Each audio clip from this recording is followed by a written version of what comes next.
loss was caused by even a little part of my mishaps, then I need to be able to reflect that, right? And I think that coaching enthusiasm that obviously coaches have, right, is something that I think would be very beneficial to have at our firm. I know you do a really good job of doing that, Eric, but you can't be a congressman, a partner, a lawyer, and a coach, unfortunately. Sure, but, you know, I knew that was coming. He's gonna be like, yeah, again. But, you know, as leaders and managers, which, you know, the four of us are, especially at this firm, you know, the youngins look up to us, right? The new folks coming into our firm really do look up to us, and we set the example. So just a good reminder for myself. So. Well, I gotta tell you, because like no matter how much I think, you know, everyone looks up to me, when this interview ended and Coach Rivera left, Pooja's first words were, "We need a coach around here." And I was like, what the hell am I?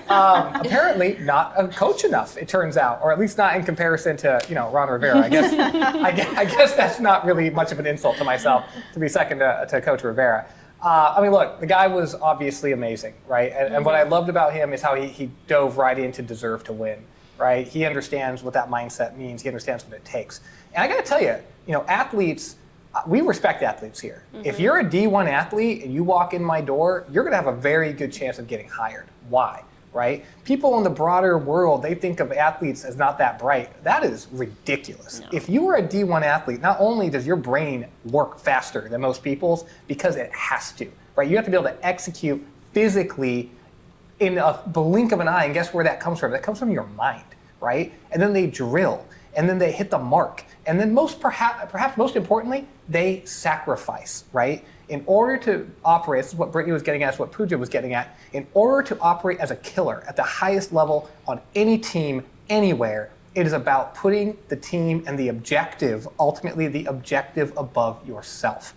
Nobody succeeds on a team unless you are willing to put the objective above what you want to do that day, right? Do I want to get up and do 2-a-days? Do I want to get out there and do 100 wind sprints right now until I'm going to throw up and my ribs hurt? Of course not. Why are you doing it? Yeah, you're doing it for the guy next to you. Yeah, you're doing it for yourself. But ultimately, you're doing it so you can deserve to win, right? You're doing it to win. And when you've got somebody that walks into my door that wants to be an attorney, and they were a D1 athlete, and they did good in school, and they went to law school, or they want to be an assistant, or whatever it is, and they've got that background, and I know that sacrifice was there, or they were a professional dancer, they were on a massive dance team, or they were on a stage and they used to do theater and they know how to hit that mark. And it doesn't matter if you're having a bad day that day, you're going to hit that mark and you're going to smile and you're going to sing, right?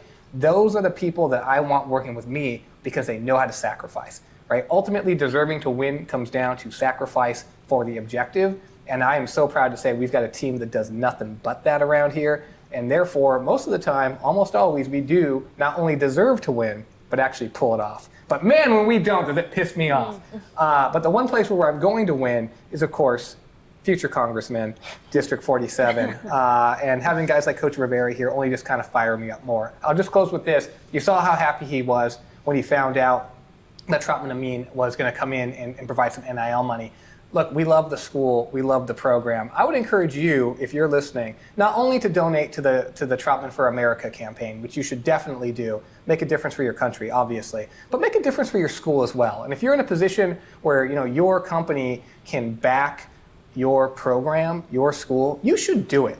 I mean, even a little bit of money in this environment really, really helps. And, truthfully, they'll give you some pretty good deals. You'll get some good, exposure for your brand in exchange for providing some money to a program. But it's beyond that, right? Like, we really feel great about devoting ourselves back to these student athletes who are working so hard for these great institutions and really for the future, right? I mean, you see guys like Coach Rivera get to work with these young men and help to make them into great pillars of our society. And that's a wonderful thing. And we are not directly there helping him to mold these folks and helping him to do these things. And Coach Wilcox, of course, doing the same. But we are here behind them, right, and helping them to do what they do. And that feels really good every single day. Even though I have to admit, we're spending a lot of money, and sometimes I wonder why we're spending that much money on it. But, it is something that you feel good about afterwards. And I would encourage all of you guys to do that. And with that is it, the end of our incredibly super packed best episode ever, Deserve to Win, episode 30. What the heck are we on now? 37. Deserve to Win, folks. We'll see you next time. Much love.